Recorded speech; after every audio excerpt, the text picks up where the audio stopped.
ತಮಗೆಲ್ಲರಿಗೂ ಧ್ರುವತಾರೆ ಯೂಟ್ಯೂಬ್ ಚಾನಲ್ಗೆ ಸ್ವಾಗತ. ಅಜ್ಜಿ ಇಲ್ಲದ ಮನೆ ಮಜ್ಜಿಗೆ ಇಲ್ಲದ ಊಟದಂತೆ. ಹಾಗಾಗಿ ಇವತ್ತು ನಮ್ಮ ಶಾಲೆಯಲ್ಲಿ ಟಮರಂಡ್ ಕ್ಯಾಂಡಿ ರೆಸಿಪಿ ಆ್ಯಕ್ಟಿವಿಟಿನ ನಾವು ನಮ್ಮ ಮಕ್ಕಳಿಗೋಸ್ಕರ ಕಂಡಕ್ಟ್ ಮಾಡಿದ್ವಿ. ಈ ಒಂದು ಆ್ಯಕ್ಟಿವಿಟಿನ ಮಾಡೋದಕ್ಕೆ ಇಂಟೆನ್ಷನ್ ಏನಂತಂದರೆ, ಇತ್ತೀಚಿನ ದಿನಗಳಲ್ಲಿ ಮಕ್ಕಳಿಗೆ ಹಳೆಯ ತಿನಿಸುಗಳಾಗಿರ್ಬೋದು, ಹಳೆಯ ಆಟಗಳು ಎಲ್ಲವೂ ಕೂಡ ಮರೆತು ಹೋಗಿದೆ. ಸೊ ಈ ಒಂದು ಹಳೆಯ ತಿನಿಸುಗಳ ಜಾಗಕ್ಕೆ ಚಾಕ್ಲೇಟ್ಸ್ಗಳಾಗಿರ್ಬೋದು ಅಥವಾ ಲಾಲಿಪಾಪ್ಗಳಾಗಿ ಇರ್ಬೋದು, ಇವು ಎಲ್ಲ ಲಗ್ಗೆ ಇಟ್ಟಿವೆ. ಸೊ ಹಾಗಾಗಿ ಆ ಒಂದು ಹಳೆಯ ತಿನಿಸುಗಳನ್ನು ಮತ್ತೊಮ್ಮೆ ನಾವು ರೀಕಾಲ್ ಮಾಡಬೇಕು ಅನ್ನೋ ಇಂಟೆನ್ಷನ್ ಇಟ್ಕೊಂಡು ಈ ಒಂದು ಆ್ಯಕ್ಟಿವಿಟಿನ ನಾವು ಕಂಡಕ್ಟ್ ಮಾಡಿದ್ವಿ. ಸೊ ಇತ್ತೀಚಿನ ದಿನಗಳಲ್ಲಿ ನಿಮಗೆ ಗೊತ್ತಿರೋ ಹಾಗೆ ಎಲ್ಲವೂ ಕೂಡ ನ್ಯೂಕ್ಲಿಯರ್ ಫ್ಯಾಮಿಲಿಗಳಾಗಿವೆ. ಆ ಫ್ಯಾಮಿಲಿಗಳಲ್ಲಿ ಅಜ್ಜ ಅಜ್ಜಿಗಳು ಕೂಡ ಯಾರೂ ಇಲ್ಲ, ಹಾಗೆ ಮಾರಲ್ ಸ್ಟೋರಿಗಳನ್ನೂ ಕೂಡ ಹೇಳೋರು ಯಾರೂ ಇಲ್ಲ. ಹಾಗಾಗಿ ಇವತ್ತು ನಮ್ಮ ಶಾಲೆಯಲ್ಲಿ ಈ ಒಂದು ಆ್ಯಕ್ಟಿವಿಟಿನ ನಾವು ಕಂಡಕ್ಟ್ ಮಾಡಿದ್ವಿ. ಈ ಒಂದು ಆ್ಯಕ್ಟಿವಿಟಿನ ಕಂಡಕ್ಟ್ ಮಾಡಲಿಕ್ಕೆ ಪಾರ್ವತಿ ಅಮ್ಮನವರು ನಮ್ಮ ಜೊತೆ ಇದ್ದರು. ಅವರು ಮಕ್ಕಳಿಗೆ ಈ ಒಂದು ಟಮರಂಡ್ ಕ್ಯಾಂಡಿ ರೆಸಿಪಿ ಆ್ಯಕ್ಟಿವಿಟಿನ ಹೇಗೆ ಮಾಡಬೇಕು ಅನ್ನೋದನ್ನು ಹೇಳ್ಕೊಟ್ರು. ಹಾಗೆ ಅದರ ಒಂದು ನ್ಯೂಟ್ರಿಯೆಂಟ್ ವ್ಯಾಲ್ಯೂ ಏನು ಅನ್ನೋದನ್ನು ಕೂಡ ನಮಗೆ ಹೇಳಿಕೊಟ್ರು. ಅದಾದಮೇಲೆ ಒಂದು ಚಿಕ್ಕ ಒಂದು ಮಾರಲ್ ಸ್ಟೋರಿನ ನಮ್ಮ ಮಕ್ಕಳ ಜೊತೆ ಅವರು ಶೇರ್ ಮಾಡಿಕೊಂಡ್ರು. ಹಾಗೆ ಅವ್ರ ಜೊತೆಗೆ ನಾವು ಆ ಮಕ್ಕಳಿಗೆ ಒಂದು ಹಾಡನ್ನು ಅವ್ರ ಜೊತೆ ಸೇರಿಕೊಂಡು ನಾವೆಲ್ಲರೂ ಕೂಡ ಹಾಡಿದ್ವಿ. ಹಾಗಿದ್ರೆ ಬನ್ನಿ, ಅವರ ಮಾತುಗಳಲ್ಲೇ ಮಾರಲ್ ಸ್ಟೋರಿ ಹೇಗೆ ಹೇಳಿದರು, ಹಾಗೆ ಒಂದು ರೆಸಿಪಿನ ಹೇಗೆ ಅವರು ಕಂಡಕ್ಟ್ ಮಾಡಿದ್ರು, ಹಾಗೆ ನಮ್ಮ ಜೊತೆ ಎಲ್ಲನೂ ಕೂಡ ಒಂದು ಹಾಡನ್ನು ಹೇಳಿ ಹೇಗೆ ಈ ದಿನ ನಾವು ಟೈಮ್ ಸ್ಪೆಂಡ್ ಮಾಡಿದ್ವಿ ಅಂತ ಈ ವಿಡಿಯೋದಲ್ಲಿ ತಿಳ್ಕೊಳ್ಳೋಣ. ಸೊ ಬನ್ನಿ, ಆಗಿದ್ರೆ ನೋಡ್ಕೊಂಡು ಬರೋಣ. ಹೇಳಿ. ನನ್ನ ಹೆಸರು ಪಾರ್ವತಿ ರೀ. ಇದು ರೆಡಿ ಮಾಡ್ಲಕ್ ಬಂದ್ರೆ ಹುಂಚೆ ಕಡ್ಡಿ ರೀ. ಇದು ಎಲ್ಲ ಐಟಮ್ಸ್ ಹಾಕಿ ಹುಂಚೆ ಕಡ್ಡಿ ಮಾಡ್ತೀರಿ ಮಕ್ಕಳಿಗೆ. ಹುಂಚೆ ಗಿಡ ಇದೆಲ್ಲ ತಿನ್ನೋರ್ಬೇಕು. ತಿನ್ನೋದ್ರಾಗ ಡ್ರೈ ಚಲೋ ಇರ್ತದೆ. ಚಾಕ್ಲೇಟು, ಕುರ್ಕುರಿ, ಲಾಲಿಪಾಪು ತಿನ್ನಬಾರ್ದು ಮಕ್ಕಳೆಲ್ಲ ಜನರು. ಚೆನ್ನಾಗಿದೆ ತಿನ್ಕೊಂತ ಹೋದ್ರೆ ಚೆನ್ನಾಗಿರುತ್ತೆ ಡ್ರೈಗಳು. ಆಯ್ತು ಅಷ್ಟೇ. ಇದು ತಿನ್ನೆಲ್ಲ ಚೆನ್ನಾಗಿರ್ತದೆ ಡ್ರೈಗಳು. ಇದೆಲ್ಲ ಲಾಲಿಪಾಪ್ ಮಾಡ್ಕೊಡ್ತೀವಿ, ತಿನ್ನಬೇಕಿದೆ ತಿನ್ಬೇಕು ಮನೆಯೊಳಗೆ. ಇದು ತಿಂದ್ರೆ ಚೆನ್ನಾಗಿರ್ತದೆ.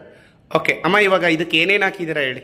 ಇದಕ್ರಿ ತೋರಿಸಿ. ಉಪ್ಪ ರೀ, ಬೆಳ್ಳುಳ್ಳಿ ರೀ, ಬೆಲ್ಲ ರೀ, ಮತ್ತೆ ಜೀರಿಗೆ ರೀ, ಏಲಕ್ಕಿ ರೀ, ಕರಿಬೇವು ರೀ.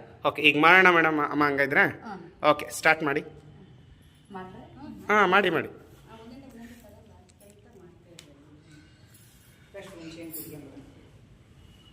ಫಸ್ಟ್ ಏನಾಗ್ತಿದ್ದಾರೆ ಹೇಳ್ರಿ. ಕ್ಲಾಪ್ ಮಾಡಿ ಎಲ್ಲ. ಕ್ಲಾಪ್.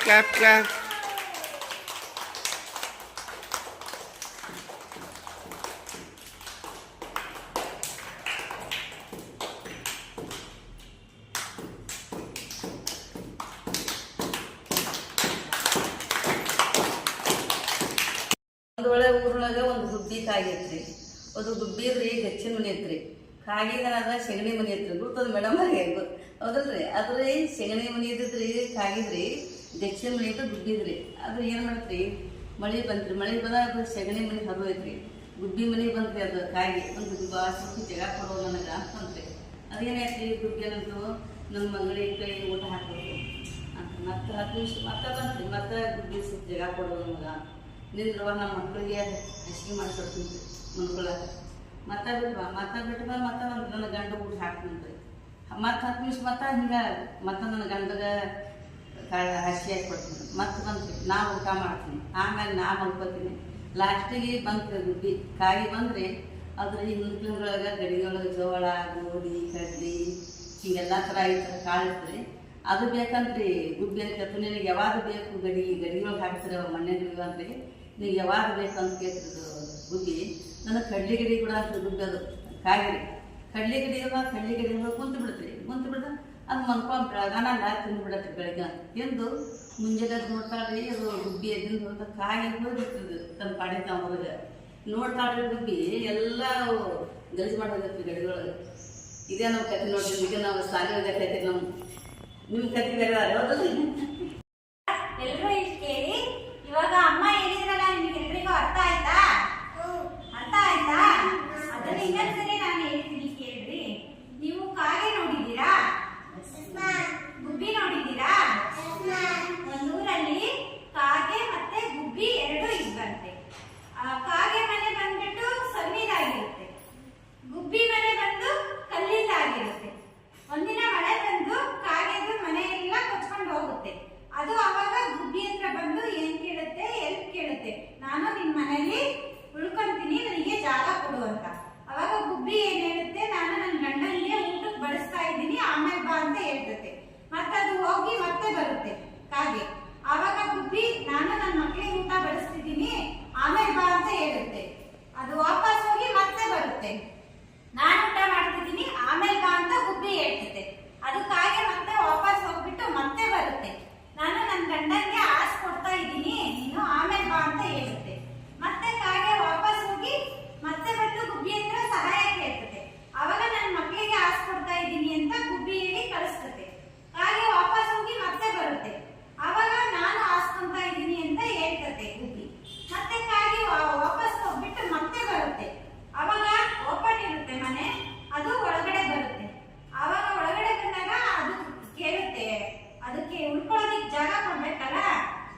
ಗುಡಾಣಿಯಲ್ಲಿ ಇರ್ತೀಯಾ ಅಥವಾ ಕಾಳಿನ ಗುಡಾಣಿ ಕಡಲೆಕಾಳಿನ ಇದ್ರಲ್ಲಿ ಇರ್ತೀಯಾ ಅಂತ ಉಳ್ಕೊಳ್ತೀಯಾ ಅಂತ ಕೇಳಿದ್ದೆ.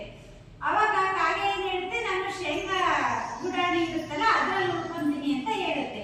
ಅದಕ್ಕೆ ಗುಬ್ಬಿ ಸರಿ ಆಯ್ತು ಅಂತೇಳಿ ಅದಕ್ಕೆ ಶೇಂಗಾ ಗುಡಾಣಿನ ಕೊಡ್ತತೆ ಉಳ್ಕೊಳ್ಳೋದಿಕ್ಕೆ. ಅದು ಕಾಗೆ ಅದ್ರಲ್ಲಿ ಹೋಗಿ ಕುತ್ಕೊಳ್ಳುತ್ತೆ ಮಲ್ಕೊಳ್ಳೋದಿಕ್ಕೆ. ಅವಾಗ ಎಲ್ಲರೂ ಮಲ್ಕೊಂತಾರೆ. ಅದು ಕಟ ಕಟ ಸೌಂಡ್ ಮಾಡ್ತಾ ಇರುತ್ತೆ, ಅದನ್ನ ಬಿಚ್ಕೊಂಡ್ ತಿಂತಾ ಇರುತ್ತೆ ಶೇಂಗಾನ. ಗುಬ್ಬಿ ಬಂದು ಕೇಳ್ತದೆ, ಏನ್ ಮಾಡ್ತಾ ಇದೀಯಾ, ಏನ್ ಸೌಂಡ್ ಬಂತು ಅಂತ. ನಾನು ಅಡಿಕೆ ಇತ್ತಲ್ಲ ಅದನ್ನ ಕಡಿತಾ ಇದ್ದೀನಿ, ಅದು ಸೌಂಡ್ ಅಂತ ಹೇಳ್ತದೆ. ಅವಾಗ ಗುಬ್ಬಿ ಹೋಗಿ ಮತ್ತೆ ಮಲ್ಕೊಳ್ಳುತ್ತೆ. ಮಲ್ಕೊಂಡಾಗ ಮತ್ತೆ ಸೌಂಡ್ ಬರುತ್ತೆ. ಮತ್ತೆ ಬಂದು ಗುಬ್ಬಿ ಕೇಳುತ್ತೆ ಕಾಗೆನ, ಏನಿದು ಸೌಂಡ್ ಬಂತು ಯಾಕೆ ಅಂತ ಕೇಳುತ್ತೆ. ಅದಕ್ಕೆ ಅವಾಗ ಕಾಗೆ ಇದ್ದಿದ್ದು, ಇಲ್ಲ ಇನ್ನೊಂದ್ ಸ್ವಲ್ಪ ಅಡಿಕೆ ಇತ್ತು ಅದನ್ನ ಕಡಿತಾ ಇದ್ದೀನಿ ಅಂತ ಹೇಳುತ್ತೆ.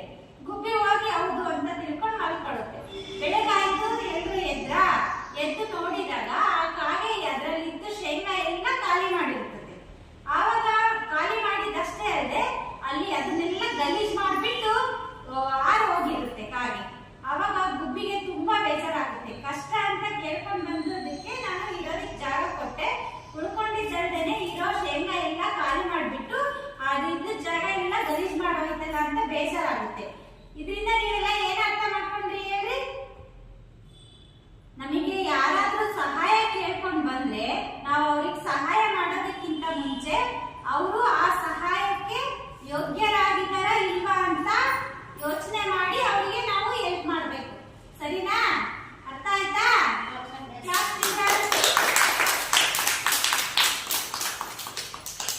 ಬೇರೆಲ್ಲಿ ಅಣ್ಣ ನುಡಿದ ನೀತಿಯ ಕಣ್ಣು ಕಿವಿಯ ತೆರೆದು ಅರಿಯಬೇಕು ಜಗದ ರೀತಿಯ. ಉಂಡು ಉಟ್ಟು ಉರುಳಿ ಹೋದರಾತೆ ಬದುಕು ಪಾವನ, ಕೊಂಡ ಮೇಲೆ ಮರಳಿ ಕೊಡದೆ ಪೂರ್ಣವೆಂತು ಜೀವನ. 4 ದಿನದ ಬಾಳನೆಂದು ಗೋಳು ಕರೆವುದೇತಕ್ಕೆ, ಇರುವ ತನಕ ಅಳುವ ಬದಲು ನಗಲು ಹೇಗೆ ನಾಚಿಗೆ.